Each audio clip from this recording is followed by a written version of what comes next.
sale. Do you remember the name of the guy who sold? Peddler. What's his name?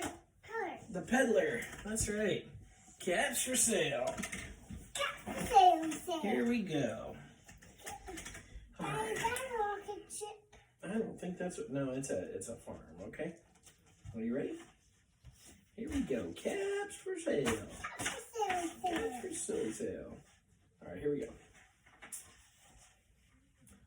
Caps for sale.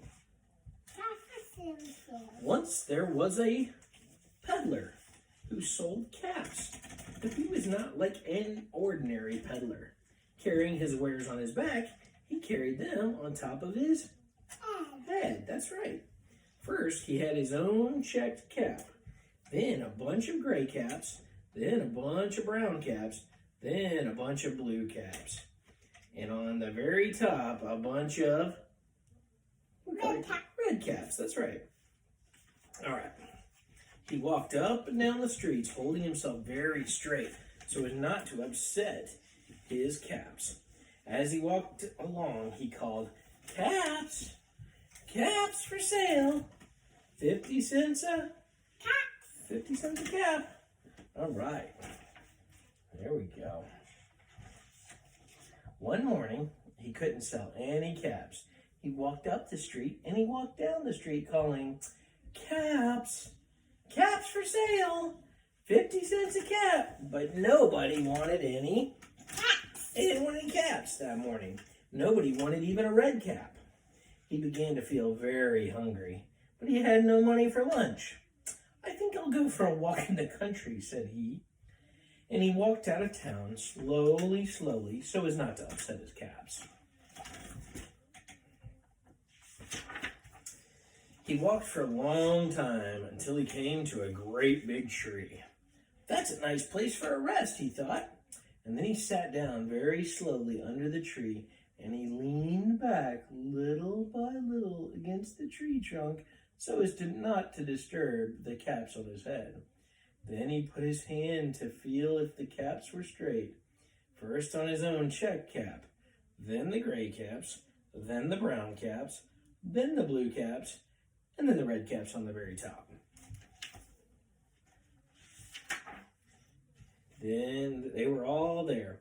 So he went to sleep, and he slept for a long time. When he woke up, he was refreshed and rested. But what's missing?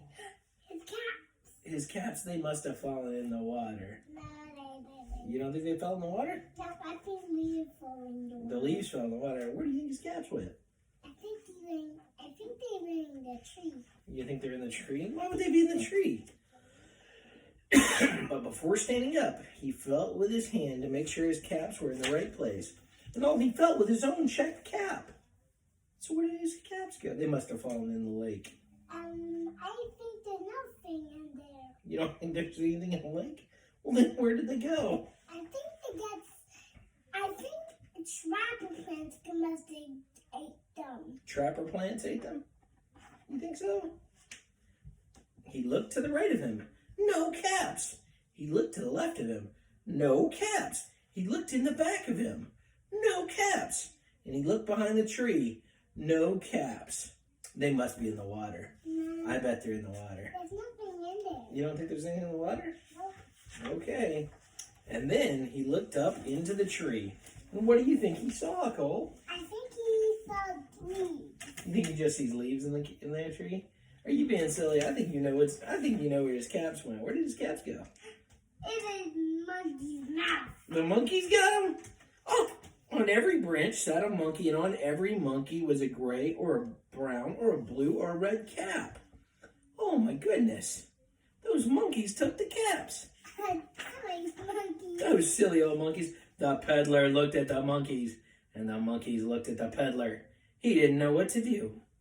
Finally, he spoke to them. What do you think he said? Do you think he said, "You monkeys, you," he said, shaking a finger at them.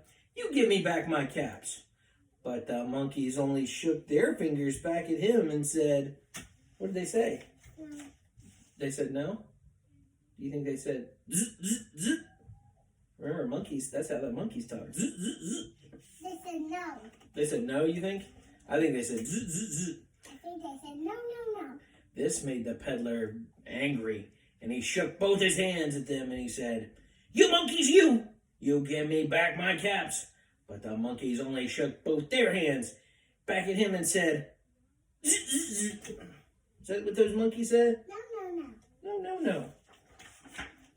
Now he felt quite angry. He stamped his foot, and he said, "You monkeys, you better give me back my caps!" But the monkeys only stamped their feet back at him and said, "Zzz, zzz, zzz." Those monkeys, they stamped their feet back at him. By this time, the peddler was really very, very angry. He stamped both his feet and shouted, "You monkeys, you! You must give me back my caps!" But the monkeys only stamped both their feet back at him and said, "Zzz, zzz, zzz." Is that making him happy? No. He's getting pretty mad, huh? No. Peddler just wants his hats back. You mean Those thieving monkeys. At last he became so angry that he pulled off his own cap and he threw it on the ground and he began to walk away. And what do you think happened? But then each monkey pulled off his cap. The monkeys took their hats off, and all the gray caps and all the brown caps and all the blue caps and all the red caps came flying down out of the tree. why do I brown in that hat? I don't know. So the peddler picked up all his caps and put them back on his head. First his own checked cap, then the gray caps, then the brown caps, then the blue caps, then the red caps on the very top. And slowly, slowly, he walked back to the town calling, what did he say? Cat for sale. Caps. Caps for sale. 50 cents a cap. The end. Chop. Did you like that story about the caps? Chop. Ching chop. Ching chop. Good night, my sweet little baby bear.